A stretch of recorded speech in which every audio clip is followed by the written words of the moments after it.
At this point in the game, there are a few things that we can do. First, we can try to fix this machine. Something must be broken. It needs a circuit board. We can try to make a new circuit board in the photolithography lab. Alternately, we can try to fix this machine. It's missing a piece. So we can try to make a new piece in the 3D printer right over here. Our third option is this. We can try to fix this machine.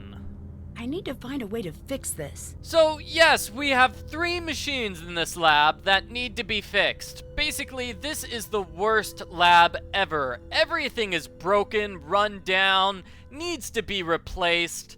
And do you know who fixes machines? Ryan. Ryan fixes machines. So let's go to Ryan and ask her to fix some of these machines. Now it's nighttime right now. Ryan works during the day, so we're gonna have to skip to daytime. And unless I'm mistaken, Nancy's going to get a phone call.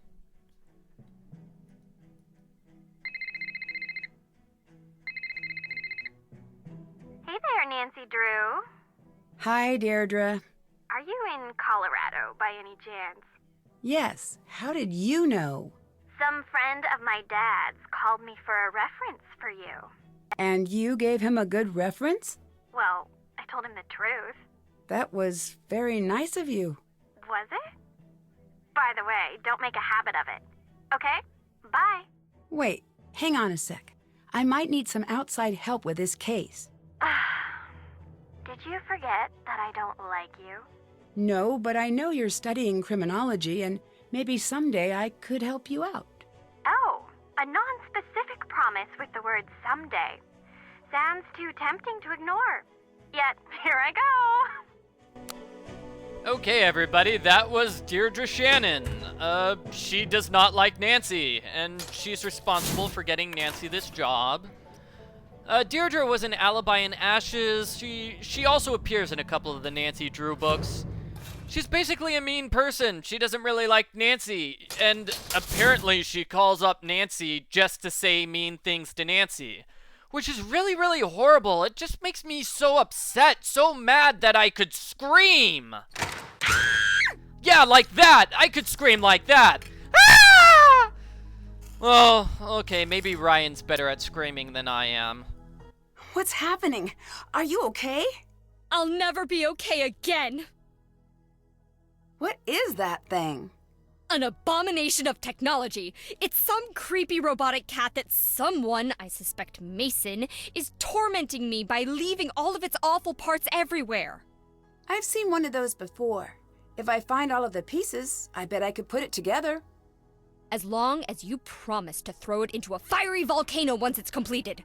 That thing is the undisputed mayor of Nightmare Town. Uh-oh, undisputed mayor of Nightmare Town. Well, that sounds kind of scary. And we can talk to her about a lot of things. Mostly we can talk to her about the various machines which are broken. Who do you think killed Niko?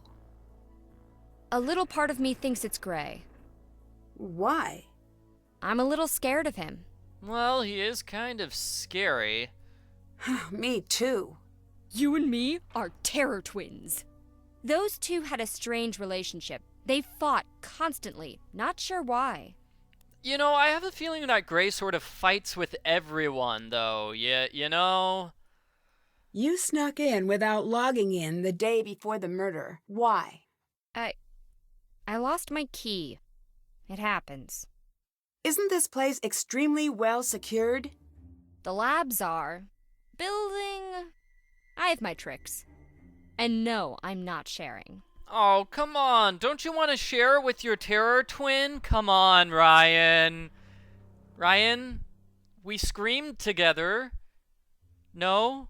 No, okay, I guess not. Let's work on the media card. Do you know how I can play a media card? Yeah, Niko's personal player. I meant to fix it earlier. Get me some Coco Mellows from Niko's office, and I'll have it working for you. From the candy machine? How exactly does that thing work? Here, this should do the trick. All right. Thanks. And that's it for now. I'll let you go. Bye. Yeah, I don't want to try to fix all 3 machines at once. Let's just focus on fixing 1 machine at a time. The easiest machine to fix is the audio player.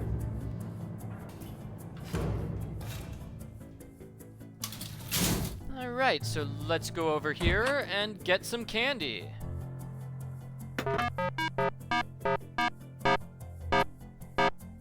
This is basically a memory game where you have to repeat the pattern. It looks like a memory lock. So press the yellow button to get started and then follow the pattern as it appears. Okay, yellow button. First we have purple. Purple and then blue. Purple, blue, and green. Purple, blue, green, green. I guess if you're really stuck with this puzzle, you can write down the colors on a piece of paper and just work off of that. It's not too difficult. Purple, blue, green, green, then blue, and then purple. Green, green, blue, purple, green.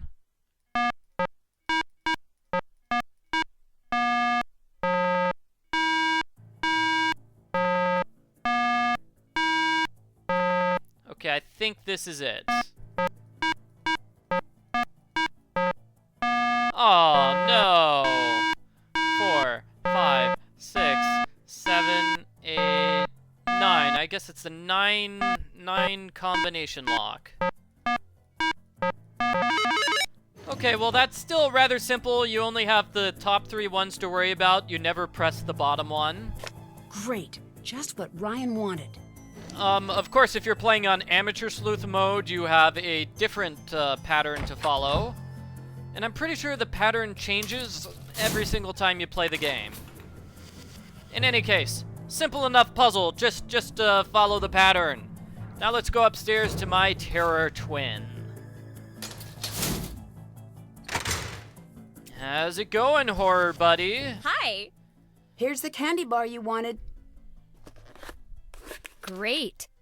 I'll start fixing it right now. All right. Okay, so the next time you go downstairs, it's going to be fixed. And let's get this robot cat head. If you want, you can build the robot cat. Just find all the robot cat pieces. They're sort of scattered all around the game. Find them all, and you can rebuild the robot cat.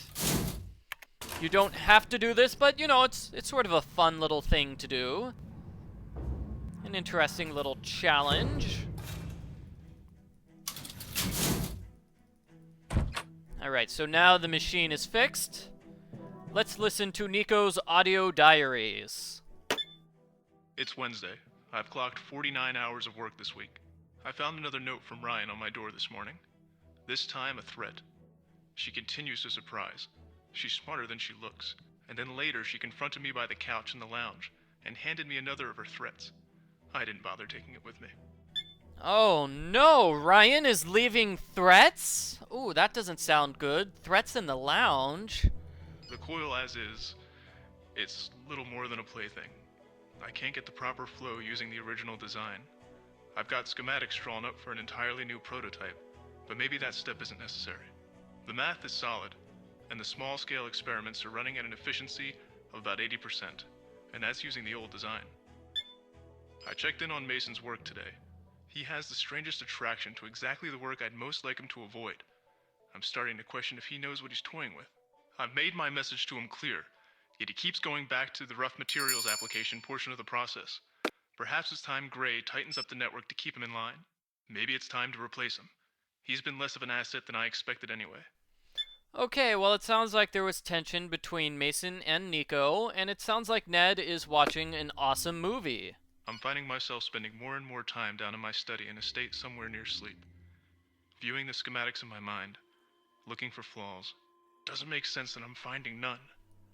Alright, so those are the audio diaries, and they mention threats in the lounge. So let's go to the lounge. Ah, here they are. Here are the threats. Threats from Ryan. If you're smart enough to know what's going to happen... Wait, you're smart enough to know what's going to happen if you don't stop. Niko, consider what I'm saying. If you run the coil in that configuration, it's going to kill you. For the last time, no. If you make me do this, you're going to end up dead. Whoa, better follow up on this. Yeah, whoa. Yeah, let's follow up on this. Ryan? Ryan, I know you're my terror twin, but now you're more like my terrifying twin, because you are sending some extremely scary-looking, threats on some humorous-looking gummy bear stationery, which I have to say sort of detracts from the threatening messages. Yeah, maybe you should have used a different stationery, Ryan. What's up? I found these notes in the lounge. Is this your handwriting? Yes. So you admit to threatening Niko. It looks like a threat, but it really isn't. What else could it possibly be? It says right here. I know what it says. Then what? A warning. It means just what it says. He wanted me to build something that could kill him. I had to make sure he knew what he was working with. Do you have anything to prove that's true? You know what? I need you to leave me alone right now. Go, please. Oh, okay. Fine, fine. Ryan says the threats were just warnings, and then she kicks Nancy out of her area.